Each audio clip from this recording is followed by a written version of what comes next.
जरूरी सूचना है आप सभी स्टूडेंट्स के लिए। स्टडी फॉर सिविल सर्विसेज का Android app Google play store में आ चुका है, उसको प्लीज तुरंत इंस्टॉल कर लीजिए। और अगर आप स्टडी फॉर सिविल सर्विसेज के सिर्फ ऐप से कोई भी कोर्स, कोई भी पीडीएफ परचेस करते हैं तो उसमें अप्लाई कूपन, अगर आप ज्ञान सर जो है आप उसमें अप्लाई करते हैं, ये कूपन कोड है, तो उसमें 20% फीस तुरंत माफ हो जाएगी। मतलब 20% डिस्काउंट तुरंत उसमें लग जाएगा। ज्ञान सर लिखना है, नॉर्मली ज्ञान सर, स्मॉल लेटर में है सब कुछ, कोई स्पेस नहीं, कोई कॉलम नहीं, सिर्फ ज्ञान सर, GYANSIR। इस तरह से अगर कूपन कोड लगाते हैं आप ऐप में बाई करने से पहले, जो अप्लाई कूपन वाले में आता है, तो 20% का डिस्काउंट तुरंत मिलेगा। वीडियो देखिए। नमस्कार साथियों, एक बार फिर से आपका स्वागत है यूपीपीएससी बेस्ट ऑनलाइन कोचिंग के इस यूट्यूब चैनल पर। फ्रेंड्स, आज की इस वीडियो में हम लोग मुगल प्रशासन और संस्कृति की चर्चा करेंगे। यह क्लास काफ़ी इंपॉर्टेंट होने वाली है सभी प्रकार के एग्जाम्स के लिए। आप चाहे पीसीएस की प्रिपरेशन कर रहे हैं या फिर वनडे एग्जाम की, हर एग्जाम में यहाँ से प्रश्न देखने के लिए मिलेंगे। फ्रेंड्स, इससे पहले की वीडियो में हम लोगों ने मुगल के प्रमुख शासकों जैसे बाबर, हुमायूं, अकबर, जहांगीर, औरंगजेब, शाहजहां, इन सब की चर्चा कर रखी है। अगर आपने उन सब के बारे में नहीं देखा है तो आप प्लेलिस्ट में जाकर देख सकते हैं। आज हम लोग देखेंगे मुगल प्रशासन और संस्कृति। तो चलिए बढ़ते हैं आज के इस इंटरेस्टिंग सेशन की ओर। इससे पहले आप वीडियो को लाइक कर दीजिएगा और अगर चैनल पर पहली बार विजिट किया तो सब्सक्राइब करना ना भूलेगा। इसके अतिरिक्त दोस्तों एक जरूरी सूचना और भी है। अगर आप टीम के पेड कोर्सेज से जुड़ना चाहते हैं पीसीएस के कंप्लीट प्रिपरेशन के लिए, तो इन दिए गए किसी भी नंबर पे आप कॉल या व्हाट्सएप करके जानकारी प्राप्त कर सकते हैं। ये ज्ञान सर का व्हाट्सएप नंबर है, आप यहाँ से व्हाट्सएप के माध्यम से जानकारी ले सकते हैं। और जिन दोस्तों ने अभी तक स्टडी फॉर सिविल सर्विसेज का एप्लीकेशन इंस्टॉल नहीं किया वो जरूर इंस्टॉल करेंगे। चलिए अब बढ़ते हैं आगे क्लास की ओर। देखिए, मुगल शासन सैन्य शक्ति पर आधारित एक केंद्रीकृत व्यवस्था थी जिसमें नियंत्रण एवं संतुलन का प्रभावी समायोजन किया गया। मुगल राज्य धार्मिक राज्य नहीं था। देखिए, इसमें क्या होता है कि सैन्य शक्ति पर आधारित होता है और इसमें केंद्रीकृत व्यवस्था होती है, मतलब प्रत्येक शक्ति एक व्यक्ति के हाथ में होता है। इसमें नियंत्रण और संतुलन का प्रभावी समायोजन किया गया था और ये धार्मिक नहीं होता है ना। मुगल काल में कुछ कागजों के नाम जैसे सियाह हजूर, दरबार की दिनचर्या होता था, इसे सियाह हजूर कहते थे, है ना। कब्जुल वसूल, कोषाध्यक्ष के नाम आज्ञा पत्र होता था, है ना। याददाश्त ये ज्ञापन होता था, है ना। आगे तालिका, ये संक्षिप्त दस्तावेज होता था। पट्टा, इसे हक या फिर भू संपत्ति अधिकार से संबंधित प्रलेख होता था। तो जो मुगल समय में कागज के नाम होते थे यहाँ पे बताया जा रहा है, सियाह हजूर, है ना, कब्जुल वसूल, है ना, याददाश्त, है ना, पट्टा, इन सब के बारे में आपको पता होना चाहिए। आगे मुगल प्रशासनिक मॉडल का संस्थापक अकबर था। देखिए, मुगल प्रशासन जो चला इसमें इसका मॉडल किसने तैयार किया? अकबर किया। अकबर द्वारा स्थापित प्रतिमान मामूली परिवर्तनों के साथ आगे भी चलते रहे।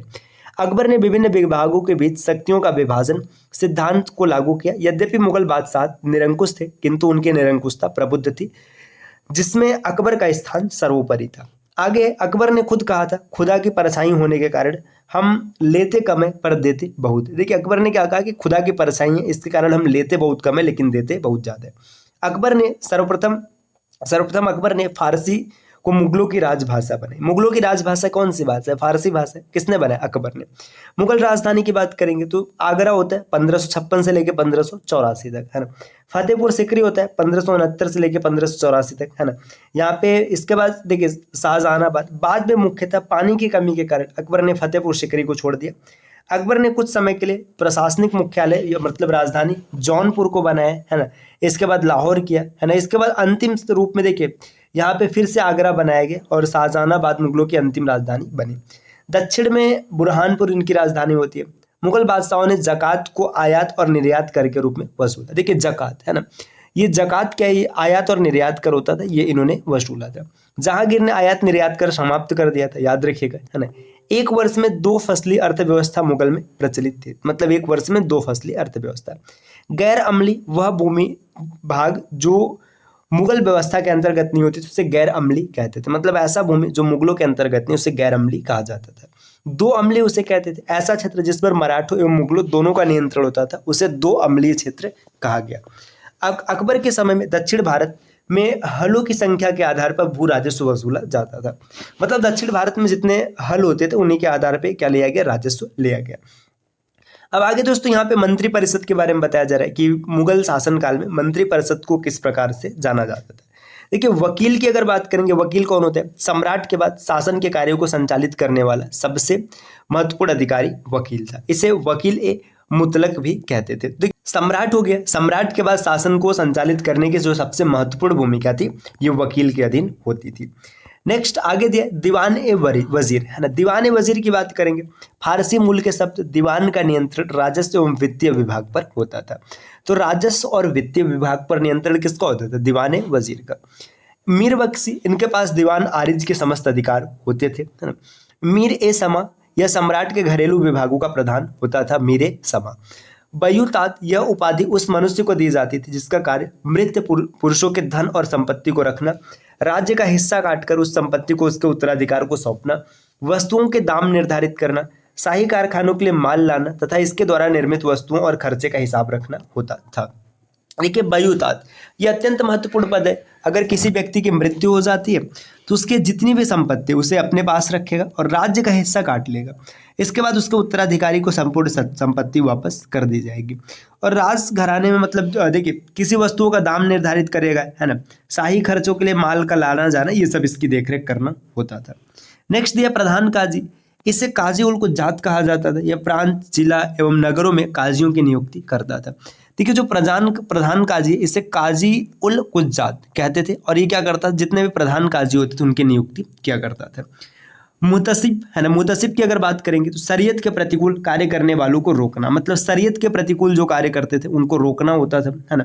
आम जनता की को दुष्चरित्रता से बचाना, सार्वजनिक सदाचार की देखभाल करना, शराब भांग के उपयोग पर रोक लगाना, जुए के खेल को प्रतिबंधित करना, मंदिरों को तुड़वाना। औरंगजेब के समय में ना मुतसिब का काम ये भी हो गया था कि मंदिरों को तुड़वाना आदि महत्वपूर्ण कार्य इसके होते थे। तो मूल रूप से एक ऐसा पद होता था जो कुरान के मतलब ऐसे समझिए ना, कुरान में कह रहा हूँ, आप ऐसे समझिए जो इस्लाम में कट्टरपंथी थी उसको आगे बढ़ाने के लिए इस पद को बनाया गया था।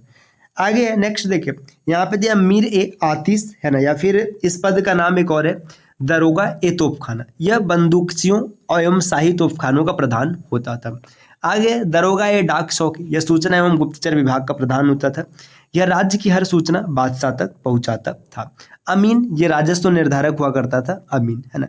फिर नेक्स्ट यहाँ पर और आगे बढ़ेंगे, देखिए अमीन के बाद अगला पद है मीर ए तुजुक, ये प्रमुख सचिव होता था, आर्थिक धार्मिक अनुष्ठान और राजस्व की देखभाल करता था।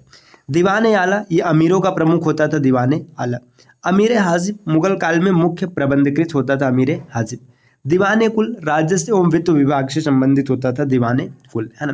दोस्तों हम लोगों ने प्रमुख जो पद थे उसकी चर्चा की। अब प्रांतीय प्रशासन, अगर इसको अभी स्टार्ट किया जाएगा तो क्लास काफ़ी लंबी खिंच जाएगी, है ना। तो इसलिए इसको अब हम लोग अगली क्लास में स्टार्ट करेंगे। प्रांतीय प्रशासन, सरकार प्रशासन, परगना प्रशासन, इन सब की एक एक करके चर्चा करेंगे, है ना। ये काफ़ी इंपॉर्टेंट क्लास है और साथ ही साथ आपके लिए इंटरेस्टिंग भी बनाया गया, है ना। तो दोस्तों आप इसको पूरा पढ़िएगा क्योंकि यहाँ से प्रश्न आने की प्रबल संभावना होती है। और अगर आप टीम के पेड कोर्सेज से जुड़ना चाहते हैं पीसीएस के कंप्लीट प्रिपरेशन के लिए, तो इनमें से आप किसी भी नंबर पे कॉल या व्हाट्सएप करके जानकारी प्राप्त कर सकते हैं। ये ज्ञान सर का व्हाट्सएप नंबर है, आप यहाँ से व्हाट्सएप के माध्यम से जानकारी ले सकते हैं। और जिन दोस्तों ने अभी तक स्टडी फॉर सिविल सर्विसेज का एप्लीकेशन इंस्टॉल नहीं किया वो जरूर इंस्टॉल करेंगे, क्योंकि एप्लीकेशन के माध्यम से किसी भी कोर्स को परचेस करने पर आपको प्रॉपर डिस्काउंट देखने के लिए मिलेगा। मिलते हैं दोस्तों आपसे नेक्स्ट वीडियो में, तब तक के लिए नमस्कार।